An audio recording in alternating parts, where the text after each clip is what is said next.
after sound. Welcome, all you spooky folks out there. It's your boy, Versace Stoner, with another episode of VSW Presents Horror Nights. Tonight, a very special guest. I met this person at Silver Screen Con 4 out in Worcester. They're not even from around this area. They came all the way out from Texas. And I thought they had, honestly, the coolest booth. The coolest vendor booth I saw. It was put together. It looked neat. It was the whole package. Thank you. Welcome to the show, Wasteful. As you can see, I'm actually wearing one of the shirts I purchased there. I mean, that's good. That's good quality. I mean, I got a lot of compliments today walking around with that shirt on. Thank you, man. That's great. I'm glad you like it. Well, yeah, I mean, obviously you're a horror fan, but what got you into the, to try to like, I don't know, I mean, I'm a horror fan. I like to draw stuff, but like, what gets you into that mode to, I want to take it to the next level? I don't really know. It's a horrible thing to start the podcast with. But I would say as far as taking it to the next level, I'm just trying to stay on a level. So taking it to the next thing, it's kind of a bonus. I would say just the next level is even just taking a design and wanting it out for sale, making it into a shirt. That would be, a step that a lot of people just don't even do. Yeah. Yeah, I guess most of the stuff that I make to for myself. And it's kind of like if anybody wants to wear one, it's like you're invited to the party, but I don't expect it.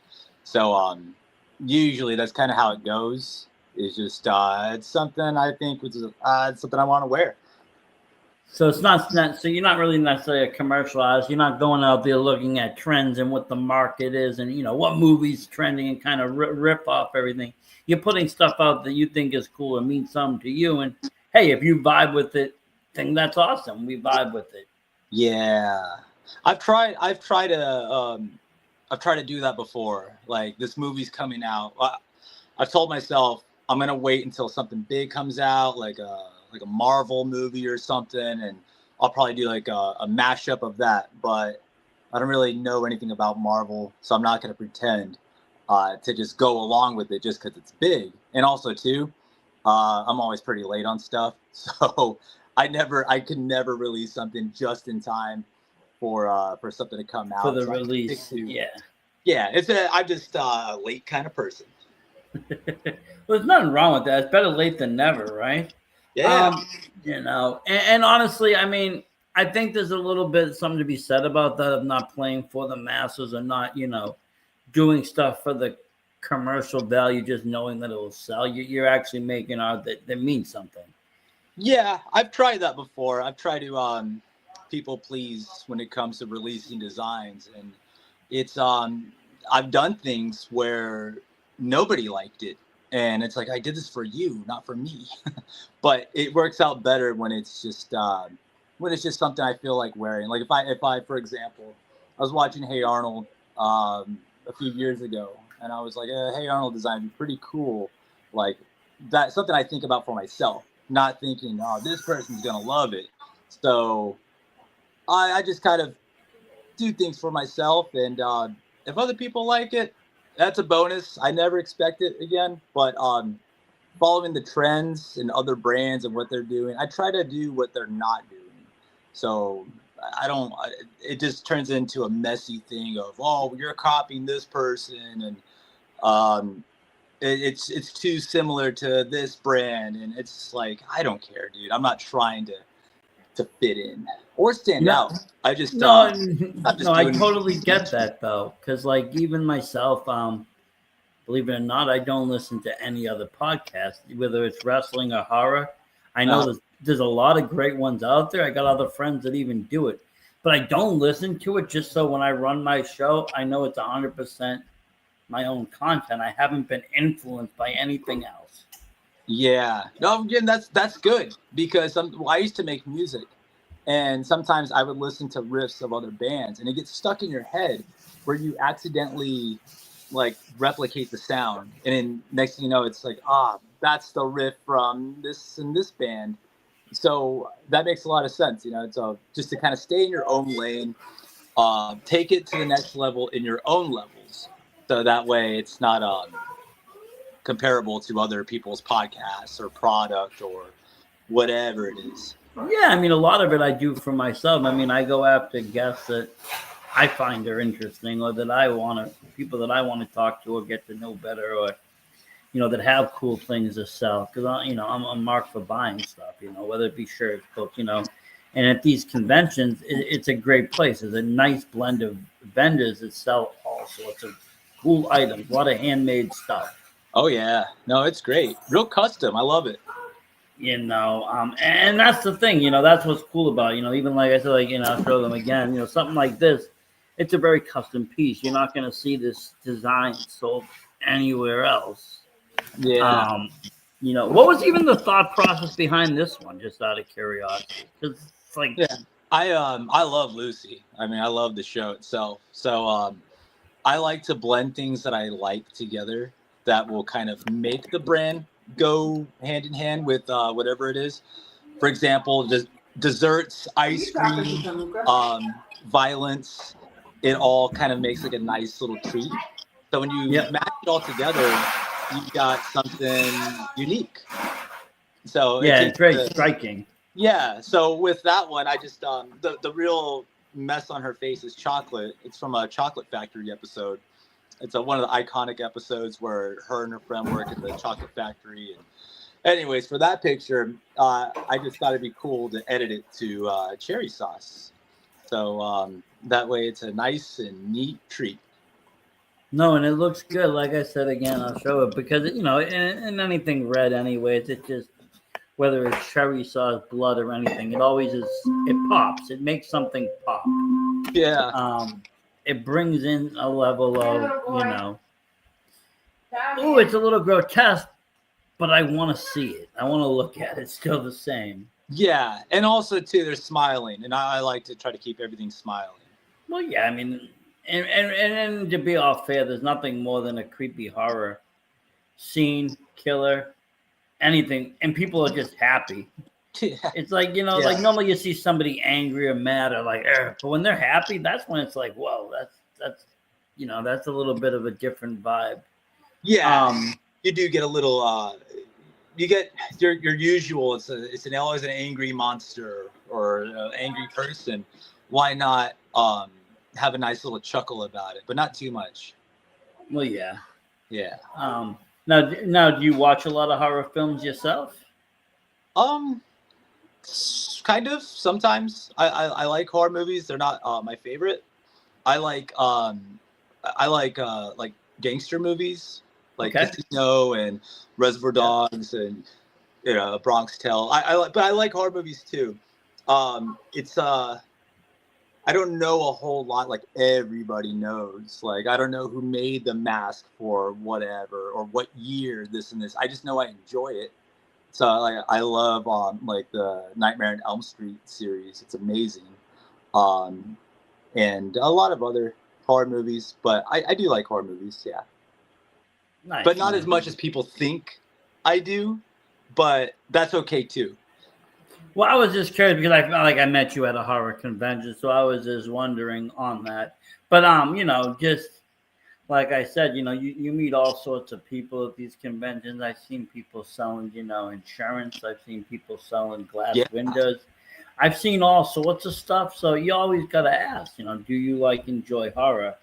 Like I said, your designs, I wouldn't call them necessarily horror, but they had some creepy aspects to them.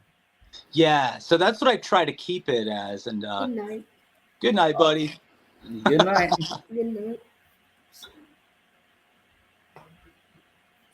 See you in the morning. Nice little high five before bed. Oh yeah.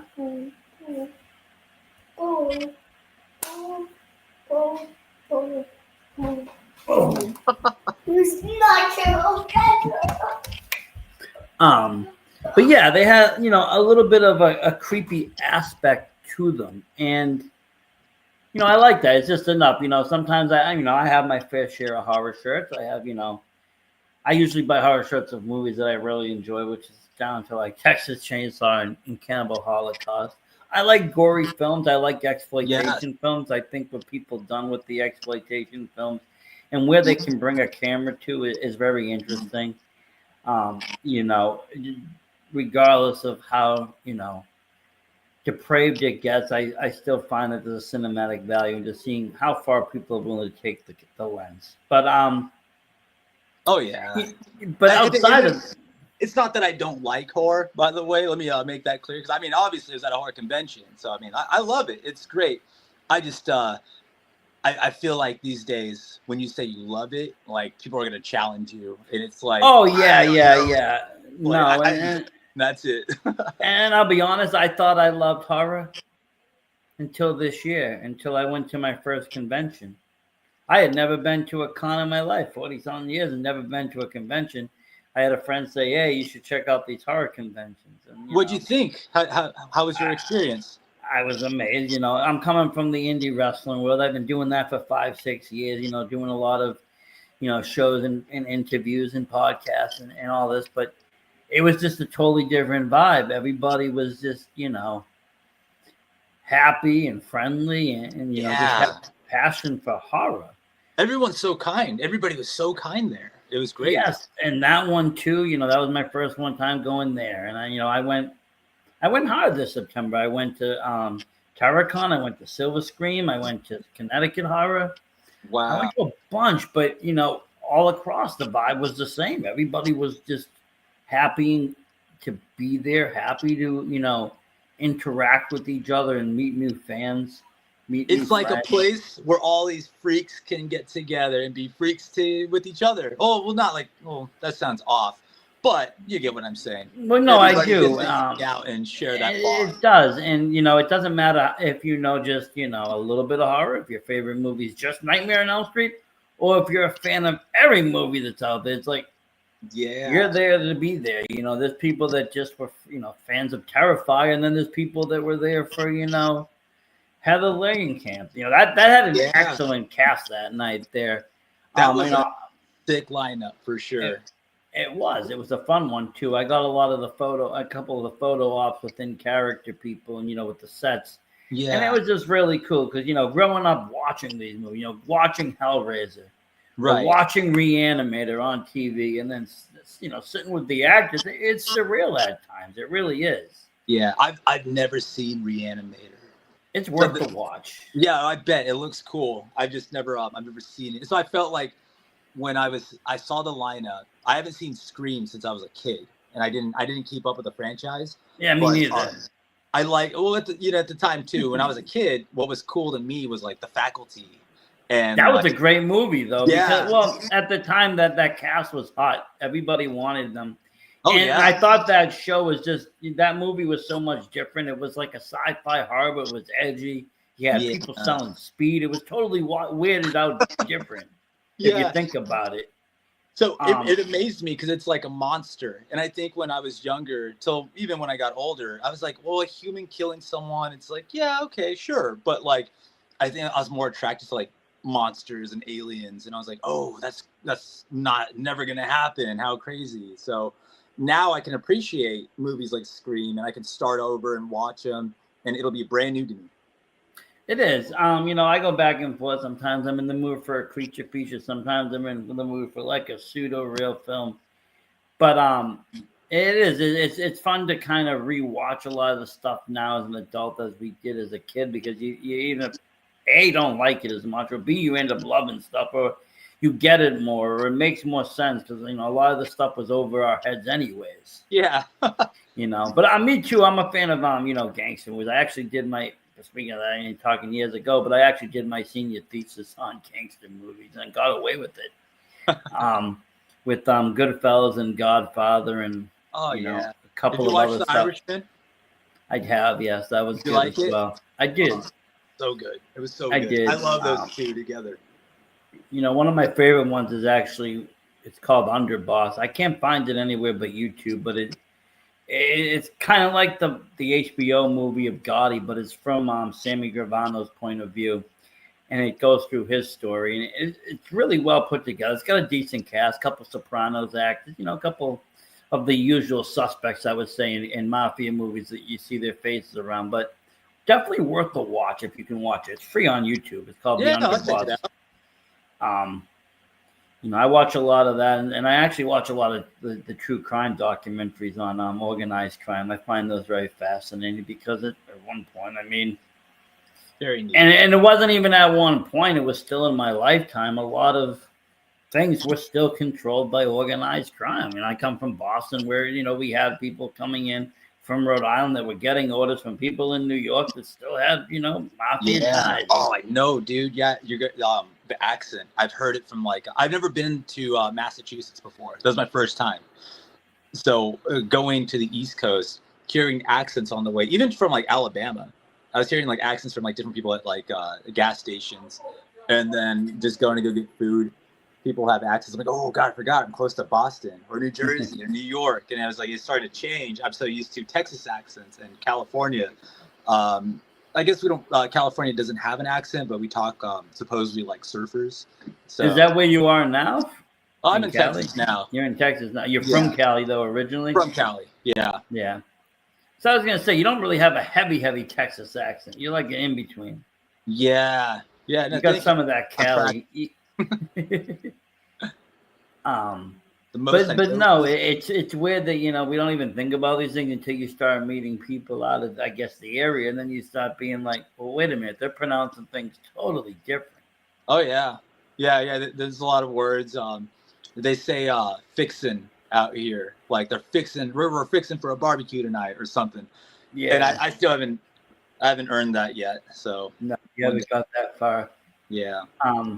How long you been out there for? I snuck out of California during the pandemic, and I came here during the lockdown. So 2020 or 2021. Okay. Whenever the pandemic happened. Not bad. Yeah. So they lifted the restrictions out here, but it was still California I think was like one of the last, if not one of the last, but a lot of the restrictions were still up.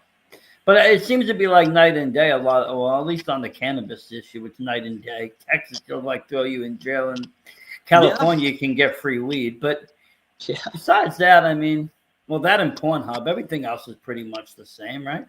Yeah, well, the way you can get weed over there is how we can get guns, and so it's it's kind of a change. It's like, oh, well, I guess. Well, I mean, I don't smoke, but it's super illegal here. It's like a felony, and I've heard of people getting caught with those empty cartridges, and they're getting charged for it as if it was like crystal meth.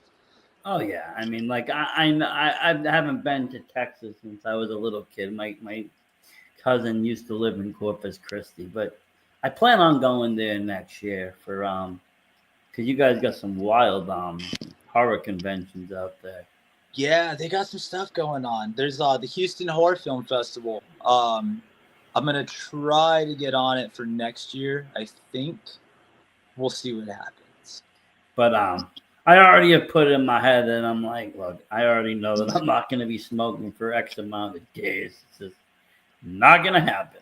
Oh well, I mean, hey man, I used to when I was a little younger, and then I stopped because I was skateboarding too much and it was getting in the way, and then I stopped. Yeah, there wasn't really a big backstory to it. It was just, no.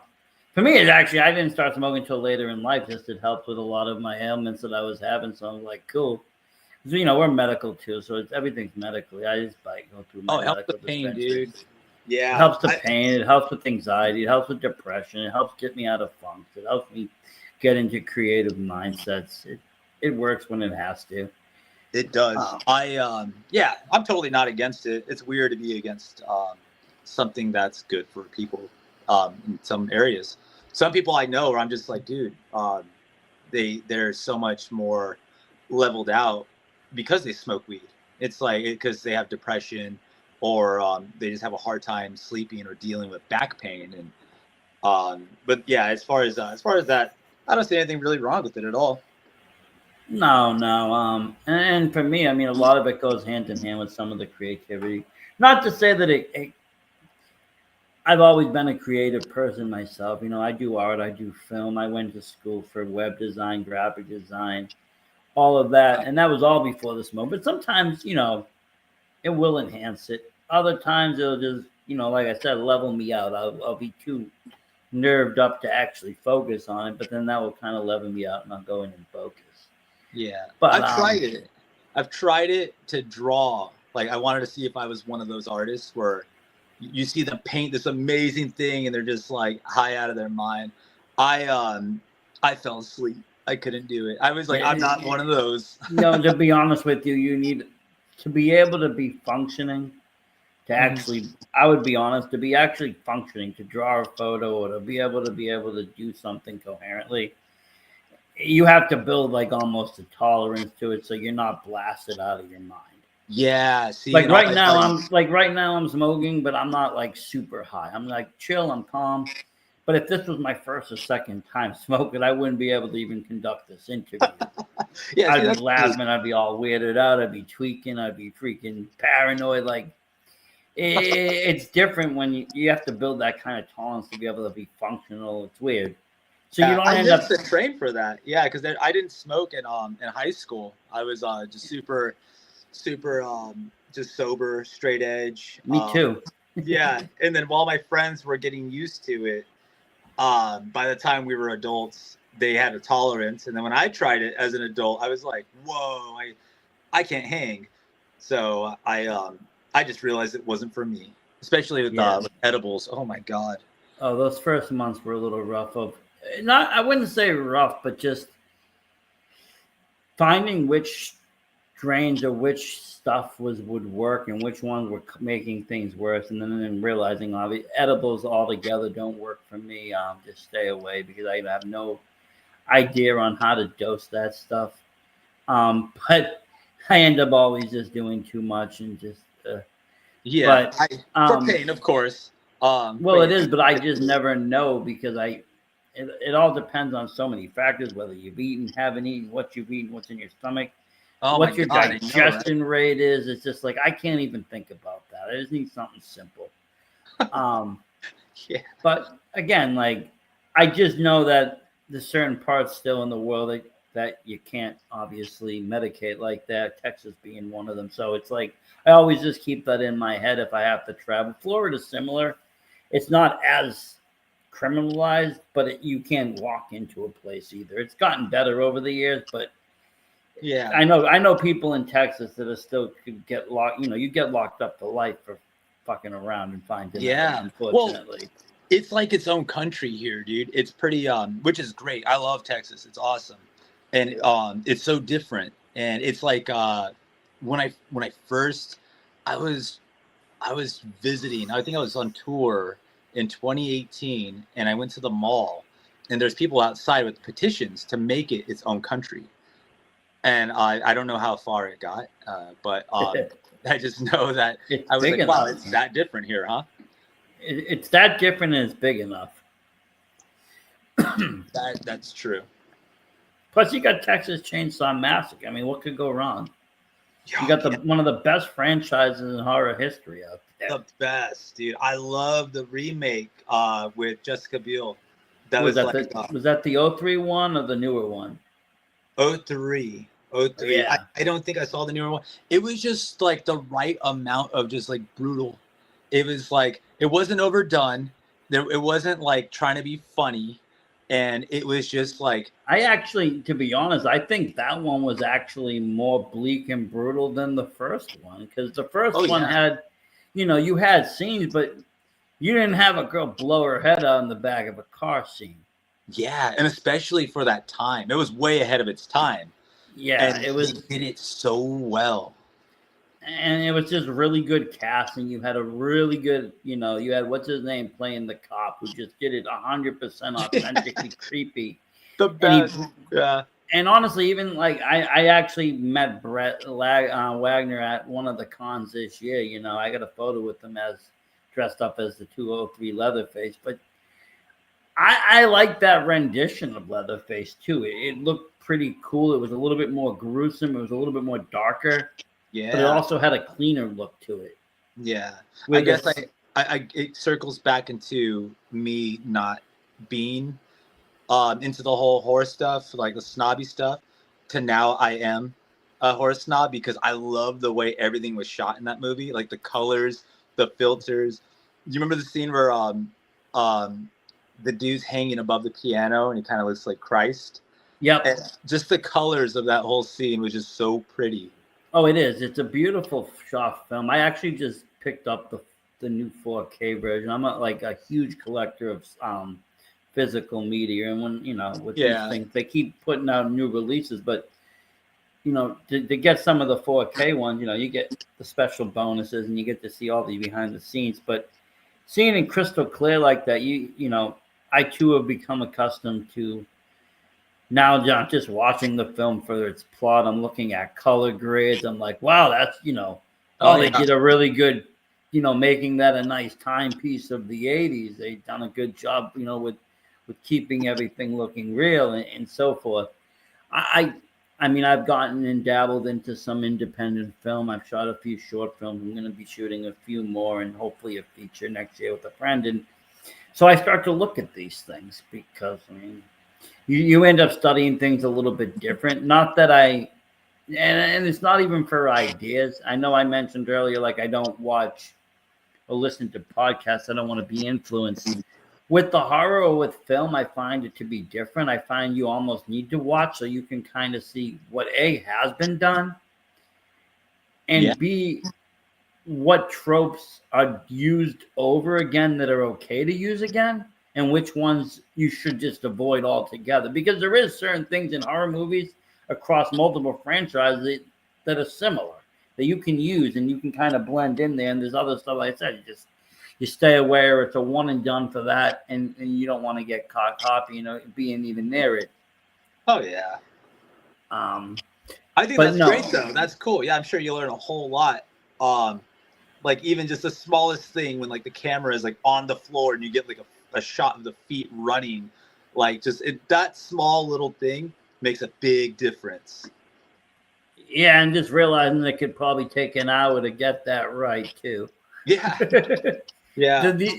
you go to these horror conventions and one of the cool things is you can go to the panels, so you get to talk to these stars, so you can ask questions, and you end up learning a lot about what happened on set or how things were done. And I remember I just saw like Tom Atkins, and he at CT Hard, he was talking about Halloween 3, and he had about a 15-minute chase scene at one point. They end up never using it, but they shot like almost half a day of him just running through the town.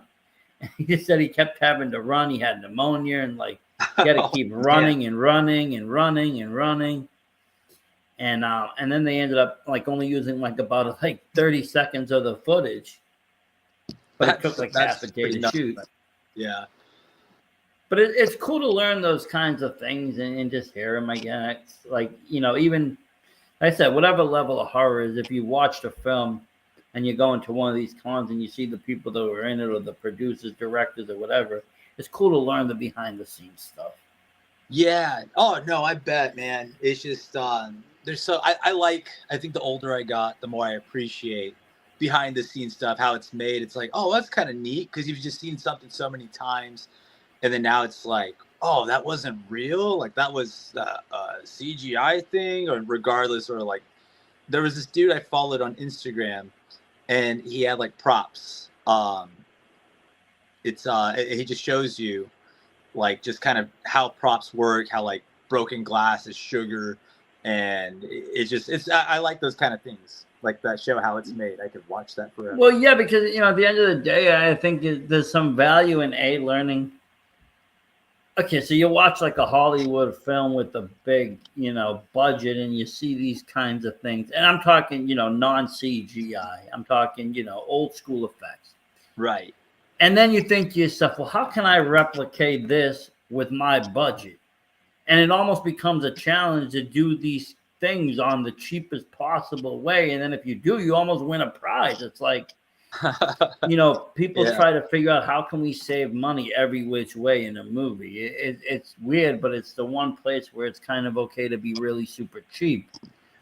Because if you can save by doing something creatively, then it's almost like I said. If you look at the original Star Wars film, George Lucas did all sorts of physical magic to make that movie come together with the miniatures and the micro stuff and all the explosions and stuff. That wasn't CGI back then or VFX. That was all him with little machines and stuff. Yeah. See, that would blow him. I've never seen Star Wars before. But never. I know I'm behind. I was more of a Ninja Turtles type of guy. Okay, well, I can appreciate that. If you do watch Star Wars, if you ever do watch Star Wars, I'm gonna. I plan on it. But please don't start with don't watch them in the chronological order. Just watch them, those original 3, 70s and 80s, and then you can go and dabble in the other ones. Okay. But you got to watch those middle 3. The other ones, I mean, they have their strong points, they have their weak points. You're never going to create something that's the original essence of what was taking place, though, in the 70s and 80s, especially from a film point of view, because there wasn't tons of tons of visual effects then. He went back and remastered that movie at a certain point, adding in the VFX that he wanted to do back in the day. And I'm sure it's all fueled by drive. It's like, okay, we really got to make this work. So there's a lot of extra love put into. Oh, yeah. You have almost a whole team of love and passion. Around. But I would watch those 3. And then, like I said, watch the original trilogy or watch the later trilogy. But that original one, plus, I mean, you're not going to get better acting. It has all the stars. Yeah. Not that the other ones didn't. It's just, I don't know. I'm a sucker for classics, and some of the movies I know why they did what they did with the Star Wars trilogies. That I get, but some movies, today they just remake them to remake them, or they're remaking them just to try to rehash what the nostalgia was, and it's like you might as well just make add in 2 more scenes to the original and re-release it, because what you're producing today is never going to live up to that. Yeah. Yeah, exactly, dude. It's just everything was made with so much more love back then. Even in movies in the 90s, what was I watching? I was watching The Haunting. I think it was called The Haunting.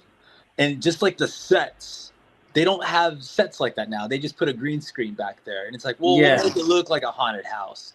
And then back then, it's like they got and they had a house. The carpet is right. The walls are the right colors. And it's just, oh man, everything was so much cooler back then. Even like in Batman movies or like Mystery Men, for example. I don't know if you caught that one, but it was just like the sets of like the 90s Good Burgers type places. Like, I think that's the key. Like where was I? When I was at the last con, you could go and visit or spend the night at the Silence of the Lamb Buffalo Bill's house, and like the house is still set up as it was in the movie. Did you go? I haven't gone yet. I am looking to do it. I just found out you can, and I'm like, that's cool. That's like an actual movie set you can go and visit, and it would look just like it. I'm hoping there's a well in there. Like, let's see this. That. Yeah, it's kind of like the Overlook Hotel, where you can actually go there in Colorado and like stay there. And I think it's pretty cool. I like when places do that. It's kind of cool, like you said, but that's what they did. They had places that were actually, they turned them into other places. Yeah. Oh, now you're right. Everything is green screen. There's a place. I did it. I was over in Bastrop, which is like a kind of middle of nowhere type town, and down the road there's the Texas Chainsaw, like the gas station where they show up, and so they've turned that into like a hotel so people can stay at, and they sell memorabilia of Texas Chainsaw for like fans. And I did do a convention over there. It was like my first attempt at doing a horror convention, but it went pretty bad. So I kind of was like, oh, I'll just scratch this one and do Silver Scream. That's my first one. But they weren't letting anyone sell Texas Chainsaw anything. They're like, you can't sell it. Conflict of interest, because down the road is the place where they have all the licensed merch. But you could stay there and get a room for a night or two. It's kind of pricey, but you can say you stayed at the gas station. That's cool, though. I mean, that's fun to. I mean, like I said, that's something you do as a fan. You splurge a little bit. Even as somebody, it's a landmark. I'm actually going to meet the two. I call them the brothers, but the hitchhiker in the first movie, Neil there, and Bill Moseley, who plays Chop Top in the second. They're coming to Pennsylvania, so I'm actually going to do like in costume photo ops, and they're going to be doing them together as the brothers. Oh, that's awesome! I heard he's really nice. I heard Bill Moseley's a pretty nice dude. Yeah, they are. I've always been a fan of him from that movie on, and also the hitchhiking guy. I didn't see many other films of his except that, but that was one of my favorite characters, him and the cook, in that first movie. But Chop Top made it for me in the second. I thought Bill did a great job, and even in A House of a Thousand Corpses, if you've seen that one. Yeah, my favorite horror movie is actually Devil's Rejects. Yep, there we go. I love it. Yeah, I know that I said that horror movies isn't my number one genre, but my number one movie is Devil's Rejects next to Fight Club. So yeah. and a Fight Club's a good movie. I think that's a good movie for almost anybody. If someone likes a little bit of like adrenaline, a little bit of violence, well, I mean more than a little bit of violence, but you like the violence, you like adrenaline, you like a good gritty story, you like something, undergroundish. Yeah. I think that's a good movie for almost anybody. Some duality. Yeah. Yeah, it had the perfect cast. It came out in the perfect year for it. Oh yeah. It was made just in time. And I feel like it's like you said, it's like a movie anybody can like. I like to see it as like this is the real handbook to life. It's like live by this movie and you'll survive. I'm honestly surprised nobody's tried to like remake or reboot that one or try to like come out with a sequel. That, I know, but I think it was in the contract that the movie would be one and done only. I hope so, because I never want to see that. Like you can ruin American Psycho if you want. I prefer you don't, but don't touch Fight Club. Well, I mean, I already heard somebody just bought the rights and they're gonna try to remake, what's that camp movie now? Shit. The one with Angela. Anyways, it's a movie where the ending is the shock factor. You already know the ending. You really can't reboot that. It's like if I was to make a Titanic movie right now, you're not going to know, you already know the ending of this movie. There's no shock. I would add 2 more hours to it. Add 2 more. Make the director's cut.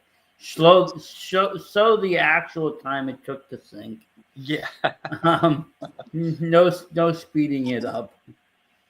But no, you can't make, like you said, you can't really recreate movies like that for lots of reasons. I think, the society we live in, I don't think they would become as popular or be cult classics as they are today.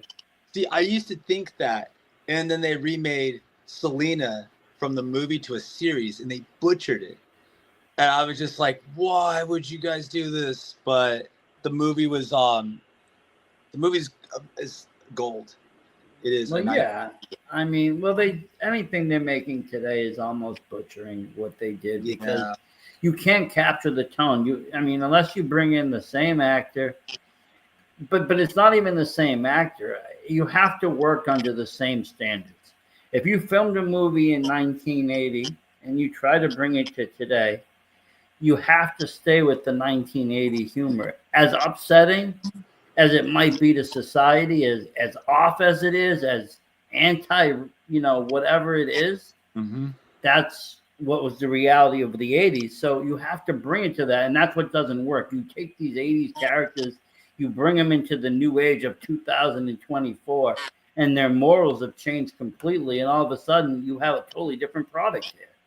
There was a movie that did that. I actually just discovered this movie last year. It actually still might be new. I think it was called oh my god, what was it called? I brought it up. I can't even remember the name of the movie. It was like this movie about this town. There's this like monster that comes and eats everything, the crops a year, like once a year, and they send these boys out to kill this monster. If they win, like this monster's filled with candy, they get like a house, a car. It's gonna bug me, but it's supposed to take place in the '60s, and they exactly what you said. They stick with it from like the racism at the time, and like from the aesthetic, the whole fashion. I like when they really stick to the time. But Yeah, I mean, unfortunately, you yes, have to do it. but it shows the realism of back then. It's like this. Yeah, it's not going to be the easiest thing to watch, and people are going to be like, "Oh my god," But you got to remember, this isn't today's world. That we're showing you a time capsule, a timepiece. Dark Harvest. I think that's Dark Harvest. Okay. Yeah, great movie. Loved it. Kind of cheesy acting, but I'm a sucker for anything that's like 50s type of style. I'm gonna have to watch it. I'm gonna have to check it out. Yeah, check it out. Like movies. I like all types of movies. I don't believe in bad horrors. I don't believe in bad movies. It's just either I like it or I don't like it. But just because I don't like it, I don't consider it bad. It just means it wasn't for me. It wasn't something I enjoyed. Yeah, movies are subjective. I thought it was not fun, but it's like, well, it's people love it. It's just not what the premise. I think the idea was there. It's just it wasn't my cup of tea of what a movie would, what I would enjoy watching. But it's like it's a success. I'm like, oh, it's a success, but not for me. Yeah, and that kind of went back to what we were talking about. What are you drawing for? Are you drawing for the success of what sells, what's going to be popular? Or are you selling for something that that you can say, hey, I'm proud of it, I enjoy it, and it's for me. I'll wear it. I'll rock this. Yeah, it's So it's kind of like you make a good sandwich for yourself because you want to eat it, and somebody might not like it because like, oh, I don't like tomatoes or whatever. But it's like, well, it's not for you. It's for me. But you can have some if you want. Now, do people often do like commission artwork? Do people ask you for like specific stuff ever? I do. I've done commission artwork. I offer it sometimes, not all the time. I don't want to get stuck doing that. So there's times where like a friend's like food truck shop or whatever will hit me up. And like, hey, we need a taco or we need something. So I'll do something in my style, like this kind of cartoony retro nightmare gross looking taco. Or people I've been approached from quite a few different artists. I always try to tell people, like, I'm not going to do anything clean. Like, it's going to look like what I do. So I've had people before in the past where they're. And where do you draw from? Like, where do you get that idea to do what you do? Like, where do you get those that make the style yours? Like, do you inspire from somewhere? Is that just been your style forever?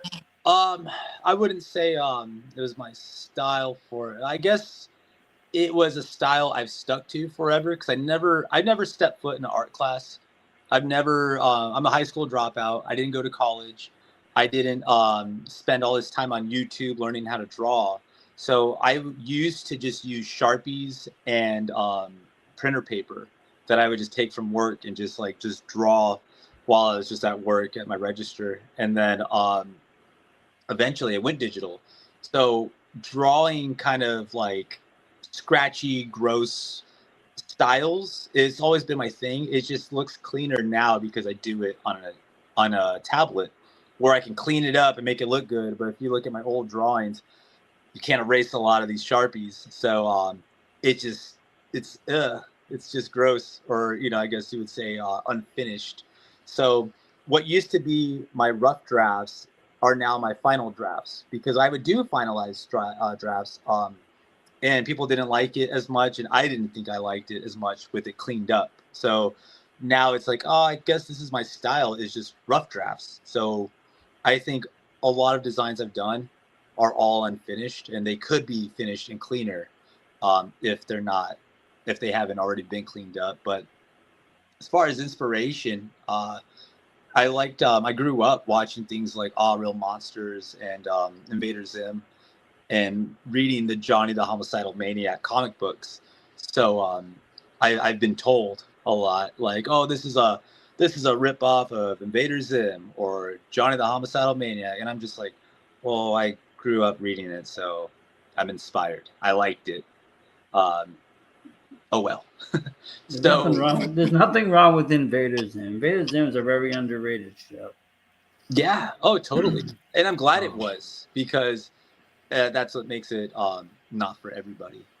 Well, yeah. I mean, I only see I see it at the Hot Topics around here. They sell the Invader Zim merch, but other than that, nobody knows what's going on. It's good. Oh yeah.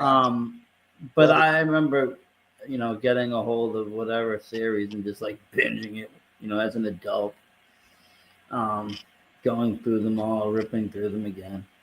And that's the cool thing about, I mean, I'll say going back as an adult and watching cartoons again is like you get them again a whole different way, because a lot of the stuff is for adults. A lot of stuff is over our heads again.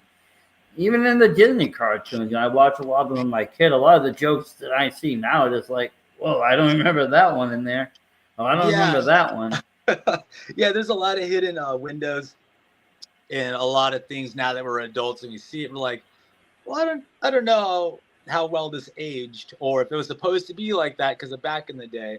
I understand that there's actually things from back then where it's kind of like, well, that was meant to be innocent, and now it's kind of like the consumer, if they want to make it perverted or something. But sometimes there is those perverted things that are hidden in there where you're like, oh no, dude, that wasn't cool. Like, I just caught that. Yeah. Yeah, but it's I guess different times things weren't as crucial back then. So now it's No, people weren't paying attention or scrutinizing everything. It was just like, it is what it is. yeah. I mean, Yeah. it's weird. And we're living in a world that's like,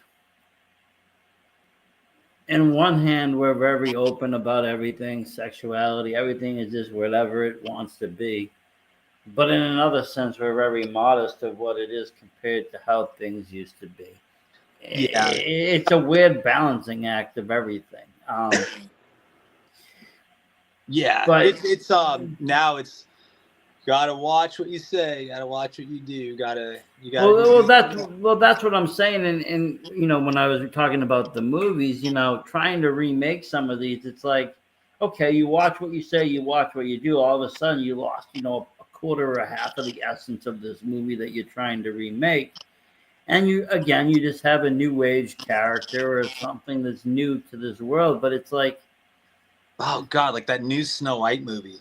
It was just like, dude, like everything's offensive. Like, geez. But I mean, yeah, I could go on. I'm a big fan of old school Disney, like back in like the old school, like Alice in Wonderland type days. yeah, Alice in Wonderland was Yeah. great. I think my cutoff was like Toy Story. Um, Toy but Story was good. love it. Oh no, I love it. I think that was like my last final. Was like, all right. Oh, that was the last one. Yeah. No, Yeah. I can see that, because after that, I think, not that there haven't been other okay movies, but I mean, even my wife's a big Disney fan. She has me watch a bunch. And a lot of them I just can't get into. Yeah. The stories aren't as good. The characters aren't as lovable. It's missing the violence. And as a kid, or even as an adult, it doesn't matter what you're watching, whether you're watching, a Jim Carrey comedy, or you're watching, some intense, thriller, you're going to have some sort of violence involved. Whether Yeah. it's comedy violence or silly violence, or it's extreme violence or whatever. But to cut it out completely and try to run stories without it, it's just... And I like now that you say that, it's like there's a lot of lesson in violence. There's a lot like Bambi, for example. Like the if anybody's watching this and they don't realize, the mom dies. Sorry, but you learn from that. Especially when you're watching that as a kid, you understand. It's like, hey, remember, you have to die. And so, if you watch Bambi's Revenge that just came out, you'll see Bambi go on a killing spree because of that. As Bambi got older, they put out a horror movie of Bambi's Revenge because Bambi's license expired. I thought you were kidding. No, I'm not. No, I was like, wait, what do you have in your hand? Disney Disney no longer, like, if you notice, a lot of Disney and other people have lost a lot of the rights to a lot of things. Like Winnie the Pooh turned into horror, Mickey, Steamboat Mickey, and they just made one, Bambi's Revenge, and basically it takes place like 20 years after Bambi's lost his mother. And man, it goes on a rampage. It's live action though, so it's even more brutal. But I watched it and I was just like, what am I watching here? But Bambi's Revenge. I checked out that Winnie the Pooh one. That was pretty funny. That was neat. It was, but no, you're right. A lot of the violence, it showed lessons. It showed things, and in that case, it showed. I don't think the violence in that was any more violent than like Charlotte's Web, learning the pig is going to get slaughtered for food, or anything else that you watch as a kid. Land Before Time started out pretty bad. I mean, Disney itself, he even said he had a thing for killing off parents. He lost his mom young, so he made movies where there was always an orphan. I didn't think about that. Yeah, you're right. Wow. There's always, there's a stepmother. There's, Cinderella with stepmother. There's this one with that. There's one with one parent. There's always somebody getting knocked off. He did that almost intentional. But, you do learn a lot of those lessons. Today's stories are a little bit different. They rely more, I think, on the graphics, the colorfulness, the creativity, which is fine, but it has less storytelling depth and meaning. Yeah. And you end up losing some of that essence of, you fall in love with a character, but you end up falling in love with the franchise. They want to sell you the backpack, this and that, but the story itself doesn't hold up. The character just looks cool. It talks cool, but the story itself is like, eh. Yeah, and I feel like it just kind of branched off into other movies where just other styles started getting inspired. Brave Little Toaster. Yeah. It's like it just shows this whole like abandonment, and it's not that I'm for it, but it's just like looking back at movies that were made from experiences. Even like Fightful. Fightful was a great movie because that showed like a real world experience. Dang, was it like Fightful Goes West or Fightful Goes East? I forget which direction he was going, but I know he was going in one of those directions. I think he was going east. Fightful Goes East, But he was like, I think he was an immigrant or something that just came to the country, but he was a mouse, so they were showing it through a mouse's perspective. Man, I forgot about that movie. I saw it when I was a kid, but I did too, but I just know, that's around the time period that, like you said, all these movies, The Brave Little Toaster came out, this one came out. They started to have other animation companies tell these extraordinary tales via animation. What happened? I don't know. The animators lost, the storytelling. Nobody wants to tell real life. Real life became too dark. I don't know. But I mean, those stories weren't happy stories. Yeah. I mean, even things like Christmas movies? Some of them, it depends. There's this movie called Klaus. It's on Netflix. Okay. It's I'm picky with some animations and new age stuff, but that one, I feel like the artwork in it is really good. The story is pretty neat. It's the story of Santa Claus, of course, the Christmas movie, but it sounds cheesy. But when you watch it, it's kind of like, oh wow, this gives me that old school Disney feel. And not a lot of movies do that. And again, I'm really picky with animations and cartoons. Have to check it out around Christmas time. I won't watch anything Christmas until after Halloween, but it has to be cold for me. It's like I got it, but it's a nice cozy movie, man. Just I fall asleep to it during the holidays. No, there's some movies out there that I like, especially the ones that I grew up with, that I like Home Alone and stuff, and experiencing them with my son, getting him to see the same movies that I grew up with, especially with the holiday movies. Oh, that's so cool, man. Yeah. With the horror, I can kind of do it, but I have to be careful. He's watching a lot of TV edits. He's watching a lot of PG-13 horrors. Nice. I'll let him watch some of the violence because he knows that it's staged blood. He knows that it's fake. He knows about movie sets and props. I cut it off with like the nudity, the sexuality, all of that because he's only like 7. So I kind of just, cut the edits or find videos that don't have that, like I said, TV edits or whatever. But, there's movies out there like he loves the movie Krampus. That's one of his favorite films, which combines both Christmas and horror. Yeah, it's cool that we grew up in a time where it's like when we were younger watching horror movies, we would watch them covering our eyes and like looking through our fingers. Now, kids are just like so desensitized to it. So it's cool that you're building them up. It's like you get the PG-13 stuff, you get the real stuff later when it's time. But like when we're kids, we're rebelling, watching. Like I would get grounded if I got caught watching Chucky, or like and if I got caught watching a scary movie on USA. I would always be next to the TV ready to change it because I would get grounded. And I love that because, and then it was a treat when parents were like, fine, you can get a scary movie from the video store. Yeah, exactly. And, but it was also an operation, like, because you got to remember, it wasn't a time when things were just instant like it is now. I'm just going to stream it. You had to wait for the time this movie was going to be on. You had to plan your attack, how you were going to be in that room, how you were going to have the TV.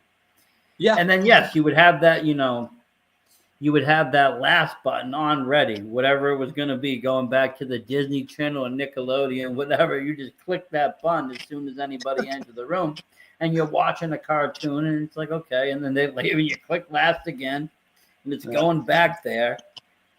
Yeah. I had experience with that, switching from channels. I was watching because they would always show reruns of Child's Play 2 and 3, and the boot camp one was so scary to me. I loved it. I don't know why, but I flipping to it, went straight to Spice Girls, and I was like, I was just watching Spice Girls, and then so my parents were like, sure. I was like, swear. I had to own it, but. Hey. Yeah, not that I didn't like the Spice Girls, but I mean, hey. That was my first concert I went to. My cousin dragged me to a concert for her birthday, and it happened to be the Spice Girls. No way. Yeah. Dude, you're lucky. I'm so jealous of that. I was they were like my guilty pleasure back when I was like younger. I was like, it was back in the day when they were like on fire, and my cousin was wicked into them, and I was like, yeah, I'll go to your birthday party, whatever. And we went, and it was there. Was that your first concert? It was my first concert, yeah. Wow. I'm jealous. It was fun, though. I won't say it wasn't fun. I mean, I wasn't a hater of their music. It just, like I said, it was on the radio. Some of it was good. Yeah. I love pop music. So to me, I'm ashamed of it. Well, I like pop music for the reason that it's like any time music. If I'm in a bad or an angry mood, I'll listen to either something like hardcore rap, or I'll listen to rock, or I'll listen to something really, hard. If I'm in like an anything mood, though, I will listen to just like pop or something chill or mellow or whatever it is. It's just kind of catchy, just happy, spirited. Yeah, it all comes down to mood. It's like whatever. Whatever sets the mood. Sometimes I'm driving through the town, listening to instrumentals off of films and scores. Yeah, I've done that plenty of times. Good ones. People probably think I'm nuts, but I'll be sitting there, blaring Cannibal Holocaust score out the window. Well, that's what I feel like listening to. Sorry. Those are pretty cool scores. I'm listening to like Home Alone scores. I'm like, God, it's stuck in my head. I gotta listen to it. That was good too.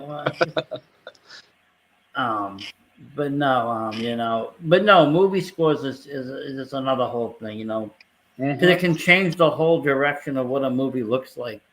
You don't think it does, but the sound changes the look, like what your brain thinks it should look like. It makes a big difference. Have you ever seen those pages on Instagram that just come up and it's like, if the Truman Show was a horror movie, and scary music, and it's like, this looks like it could be a horror movie. Or they flip the music where it's just my favorite one is like, I think it was Mary Poppins, and they turned it into a horror movie trailer, and it's just, you see this that was nuts. I saw that. You see this wicked lady coming down like her umbrella, and it's like the kids are looking scared, and they just did the right perfect edits, and they have the right music to it. And you're right, it's just all down to those, I wish they did that. That would be such a good scary movie. It would be. I mean, it was borderline scary as is. Yeah. A lot of those movies were like even Charlie and the Chocolate Factory. I would say is a borderline scary movie for a kid because they made scary elements in it. I remember hearing the rumor that Marilyn Manson was supposed to play Willy Wonka for that role, but I guess it could be a rumor too. But supposedly, like he was supposed to do it, but I think Disney or whoever was just not approving. For the remake. Yeah, for the remake. Probably not. Yeah, because he had made the song. He had did a song in between of one of his albums. Yeah. And he based it upon it, and I think he wanted the role. That would have been great. But I think Johnny Depp crushed. Well, Johnny Depp brought his own character to it, too. Yeah. And Johnny Depp is his own guy. Marilyn Manson, I mean, it's hard to say what I mean, I've only seen him act in Monster Party, and he only was like a bus driver on acid. He wasn't anything special in it. But yeah. Christina. Yeah. But I would like this. I think he could act. I mean, his whole music career was an act. Like he was a very good person at selling what he did. Yeah. He's definitely something different. And I've seen him actually twice live, but and I've seen some of the interviews and such, and it's something totally different. But at the time, especially like the late 90s, and when I was in high school, like people were freaking scared of him. People were like, people did it. If you listened to him, people judged you. Like it was a weird time with music in Marilyn Manson because it was almost like a resurgence of the Satanic Panic. It was kind of weird. Oh yeah, no, it was. I saw him in 2003 at Ozfest. My friend's dad took us, and we saw all these people, all these acts, so like Cradle of Filth and Twisted Metal. Yeah. But like, it was seeing him. I was like, oh my god, I felt like we were gonna see the devil. Like it was so like, and it was during his golden age of grotesque album days, and it was just amazing. I was looking for the rib cage outlines. I was like, all right, cool. I knew it was a rumor, and then everything else, it was just amazing. Yes, it was a rumor. Some people still believe in that rumor, though. It's wild to think. Yeah, it's crazy to think. It's like it's a total '90s rumor. Like it's like the whole idea of it is definitely a whole '90s idea. But we believed it in the '90s. We figured it might as well be real. Yeah. Sorry. But no, I remember it quite clearly. Like I said, and I went to one of the shows on that tour, I believe, and I saw him with it wasn't the Ozfest, but it was Rockstar. It was Rockstar Energy's show. Oh, okay. And he headlined with Korn, which was really cool to see. That's who played too. Korn, they're great. Yeah, I like Korn. I like a lot of those bands when it comes to that kind of genre music. I prefer the older bands. The good old Family Values lineup. Yeah, that was a good kind of listening choice. It was a good time. But even in metal, I mean, the metal today is okay, but it's never gonna be what it was. I kind of I don't know. I'm biased to it. I just I'm stuck in 2006. So yeah, pretty much. Yeah, I mean, I'm still listening to, Puritania, going, "This is new." Yeah. I don't know. My head just wrapped back then. It doesn't really get too much further. I wonder if that's what happens to like our parents and their parents. It's like, oh, I stop in 1972 and I listen to only this, and then it just goes. But see, it's weird though. It's only with certain genres. With rap and hip hop, I listen to I listen to a lot of old stuff, but I listen to almost all the modern stuff too. Yeah, it's cool to see the difference. And I keep up with a lot of them but with the metal, in the rock, I don't find it to be as good. Yeah, it all sounds the same now. And you're not gonna beat sounds of Metallica. You're not gonna beat, Dimmu Borgir. You're not gonna beat any of these Cradle of Filth. You're not gonna top any of these people that were out there. Yeah. So it's hard for me to say, I don't know. It's just hard. And especially because I listen, like I said, I'm moody when I listen. I only listen to certain music depending on my mood. So when I listen to it, I might as well listen to what I want to listen to. Yeah. Mm-hmm. But I mean, I've tried to like turn the radio in here, and even on the radio, they don't play anything new. They play older stuff. I kind of like that because now it's like when my Spotify, which has the worst shuffle in the world, it's just like the same. Like I have like over thousands of songs on there, but it just plays the same songs every day. If I don't want to hear those same songs every day, I'll just turn on the radio because I'm guaranteed a good '80s station where they're playing like Tears for Fears or like Depeche Mode. I'm like, okay, cool. Like a good new shuffle of just good music. Well, you know But what's funny is I liked all that. I when I was growing up, I did not like '80s music. I only liked what was current, but and I was an '80s kid, but I didn't really get into music until the '90s. And when I did, I was really strictly into hip hop and rap, um, especially West Coast hip hop and rap, which was weird because I live in Boston. I wasn't even from California. yeah, were you a Biggie or were you a Tupac? I was a total Tupac fan, and I loved Death Row Records and everything that Suge was doing over there, and Snoop Dogg and all of Yeah. them. And so it was just, but I was really into that scene, and then Wu-Tang Clan popped out, and Cypress Hill was making waves, and everybody was just doing their thing. And so I stuck with rap for like most of my life, and then I got into rock in the early 2000s, and it was mostly like Cradle of Filth stuff and some goth and some neo goth and stuff. And then as I got older, I went back and listened to 80s music and 70s music and 60s music. And then that's when I started to actually appreciate it. Oh yeah, and sometimes it takes that. It takes to backtrack. Like back then, um, I didn't care much for it, but now I love jazz.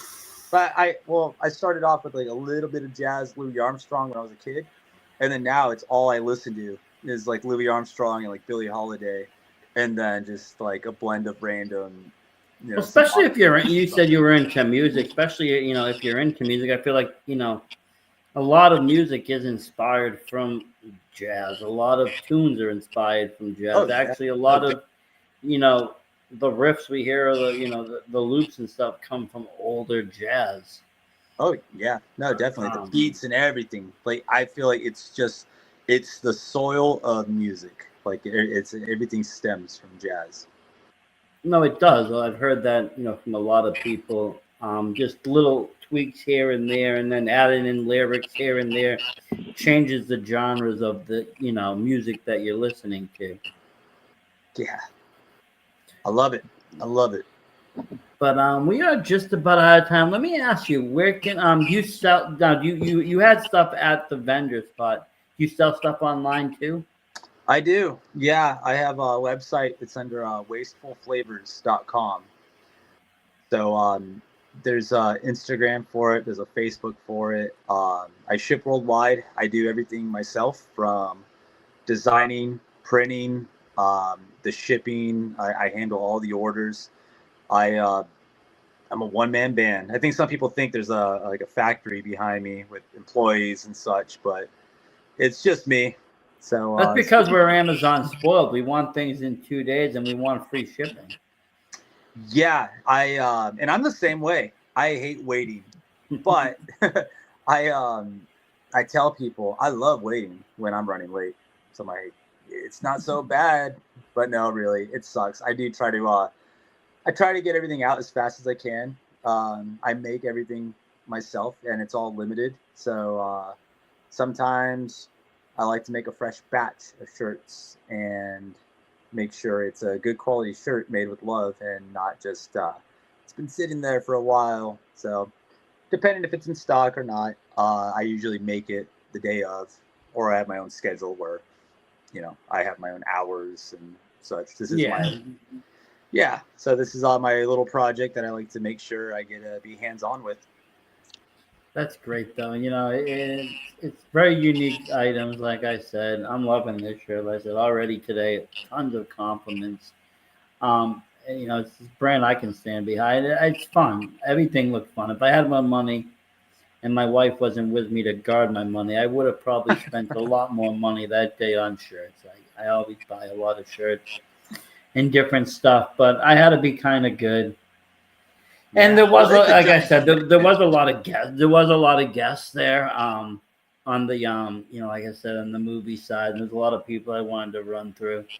Yeah. And it I'd adds love up. to do that. They're not expensive, but it adds up. 60 here, 50 here, 40 here, Yeah. 60, 40, 50, 60, 40, 50. All of a sudden, you're gone. Like 500's gone in a matter of like an hour. It's worse than Vegas. It's very quick. Yeah. Oh, I Um, bet. Yeah. But no, man. I mean, you picked up a shirt. Thank you so much for that. And I'm gonna even definitely check even out if the you website. didn't, dude, a quick hello is always that's fine with me. It's holiday season. There's some people I always like to find unique gifts for people and stuff. So at least I know there's some unique shops out there that I can get some cool stuff for people. Yeah. But you know what? Thank you for taking the time coming on. Hopefully we see you next year in Silver Scream or if you're any of the other conventions. I do recommend if you're into Boston area, check out some of the Monster Cons. They run quite often, but they have a really good vendor crowd and a really good fan base, I think. A lot of fun. They run a few times a year out in this area. Yeah. No, I definitely gonna look into that, and I plan on doing more Boston stuff I haven't put out yet. But there's gonna be some more events I'll be doing. I got connections with quite a few people out there, and there's a future out there for the brand. So Awesome. I'll be on looking that's forward it. though. Yeah. And we'll definitely keep in touch. Anything you need out there, if you want, like I said, if I need to come back, you come out here with a full new lineup, let me know. We'll bring you back on. You can show it off. Hey, I Always, appreciate that, like I dude. said, So much. it's a good community, whether it's horror, art, whatever it is. It's, a community of creative people. And I always believe, creativity breeds creativity. So, you keep it about that, everybody can just kind of grow. Yeah. Yeah, so it's a cool community for sure. I'm new to it. I'm the new kid in class. Again, I'm not completely a horror brand, but I snuck in, so I'm gonna stick around. Hey, it happens. Well, thank you very much for coming on. Hey, thanks for I having me, appreciate it. dude. This is a You're cool show, and I felt comfortable talking. I don't usually do these, so I I uh, I don't know. I never know what to say or how to be. Next time I'll well. take an accent or something. Well, on this show, you never have to worry about that because we just say what we feel and how we feel and whatever we want, and there's really no right or wrong. Because Yeah, that's right. hey, thank you very much, Anytime, and dude. thank you everybody at home. As always, stay spooky. And here, check out the new trailer for the newest short film I made called The Shoes. Have yourself a good night, everybody. We are out. Hiya.